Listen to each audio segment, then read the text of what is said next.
Today very excited about having my son Tarek today in Sydney. He's spending time with us here during his holiday. Hope he enjoying Sydney weather. It's actually very nice. But today I just like to talk to Tarek about um, we in business. I'm dealing with a performance in business. Like I'm dealing with manager leaders and try to get them to perform better. Tarek, in his way as well, he's a study in sport management, sport science, physical education, and he's dealing also with the athletes from different kind, and he helped them as well performing. And what I'd like to hear from Tarek today is the link between business and sport in relating to uh, performance. So, for example, we always talk about in business, uh, we categorize the leaders to a safe leader and real leader. We always say the leaders actually, or the managers, the safe manager or a safe leader is the people actually, um, they get into that position, they like it because the status, because the prestige, the money, so they always play safe. They don't want to go outside of this comfort zone or that kind of area. So they stay safe. They don't like to take any risk because that might affect the good position they are in. While the real leader actually is thrive under pressure. They love to get there. They exposed to the pressure. They like the new challenge. So what do you think about that? Is that in the sport also that you'll find a safe athlete and a real athlete? Of course. I mean, when it comes to safe and real athletes, if we take squash, for example, you have the sort of players who show a great amount of potential and they have the ability to become very good players, but they're hindered by their own mindset and their own mentality when it comes to playing the sport.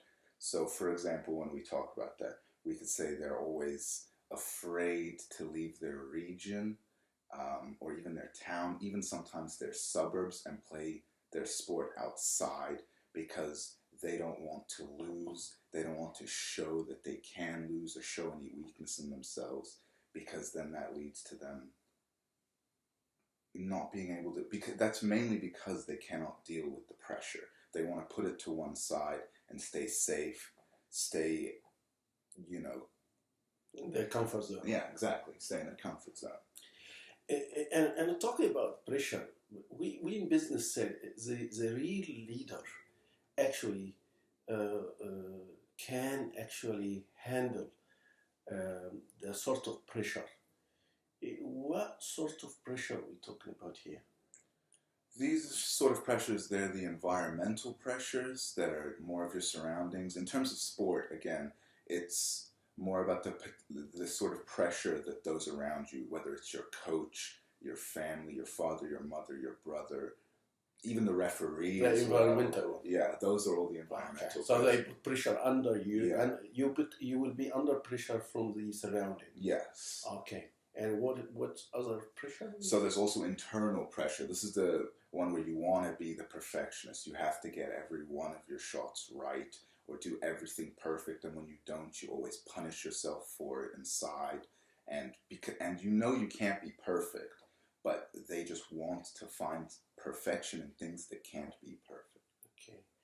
Is there any other kind of pressure coming from your head as well? Yeah, there's things called the inside head pressure. That's more like, it's like a second guess, like oh yeah, no, the exactly, interpretation. yeah. When you second guess, when you're about to go take a shot or when you're about to go do something, and you think, oh no, I shouldn't be doing this. Oh, and when in reality you should just go with what you think is right from the get-go, what your gut feeling is. Okay, and I think it's a very, very similar to business as well. They actually the leaders also under environmental pressure, which is the expectation from the people around them. There is also internal pressure, which is the perfection as well, which I'd like to be better, I'd like to do better. Also the inside head pressure, which is a dead one, which is the second guess. What is it about? Reading behind the line, the interpretation for the kind of thing. And the in business also they said the mental toughness is helping the real leader thrive under pressure, which means they able to deal with the pressure. And they have a process actually to deal. How actually is there a way for the sport normally, or the athletes you guys advise them or deal with to thrive under pressure? So like, is there a type of like something you can do with the symptoms, or something you would do with root cause or something like that? Of course. Well, there's ways you can deal with pressure in and outside of the game. When it comes to the outside, when you're talking more inside the game, let's say you're having a tough time in the game, you can't deal with the pressure of it. There's things such as relaxation, centering that you can use.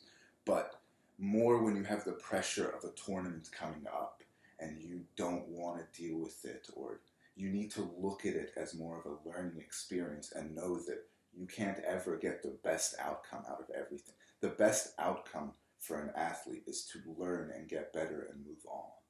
That's always the best outcome. Okay.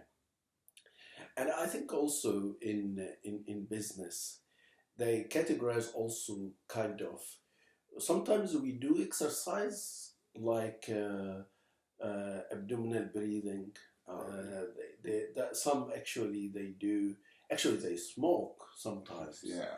To get out of the pressure, but that's actually dealing with the symptoms. Exactly. Do you see some athletes try to do things with symptoms, or?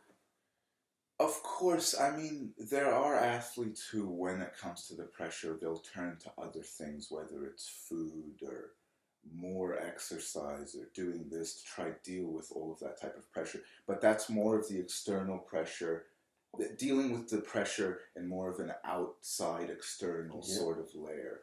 There's more to it. You have to go deeper inside to try actually change the way you think and really improve your mental toughness. And why are you saying the way you think? Is there a different kind of, is the athletes need to know anything about their thinking better, or how? Of course. There's, I mean, you could say... There's a different kind of thinking better. Of course, there's different... Yeah, I mean, there's different types of thinking patterns in the sport. You could think about a more pessimistic way on, is catastrophic, obviously, types of thinking. You could think, oh, what if I lose this game? What if lose? Yeah, exactly. What if thinking? What if this happens? What if that? When in reality, it doesn't. Nothing will change if that happens. You're still the same athlete. If something goes horribly wrong, you get injured. It's nothing. You can always push forward. You need to learn that when it comes to the thinking. And some people don't have that thinking, and that's what they really need to try and improve and learn. And that kind of, you find a lot of that catastrophic thinking, like that's the end of the world. Oh, of course. I mean, that's me. That's always been me. Since I ever started playing sport. It's before the game, you think, oh, I'm playing a guy worse than me. I have to beat him. What if I lose to him? What do people think? What is going to happen to my reputation?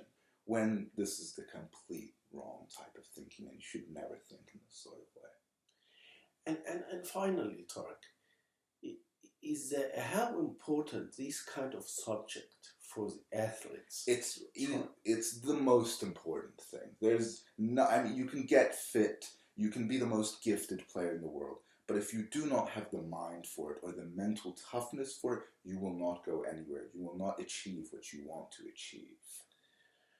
Thank you very much, man. No problem.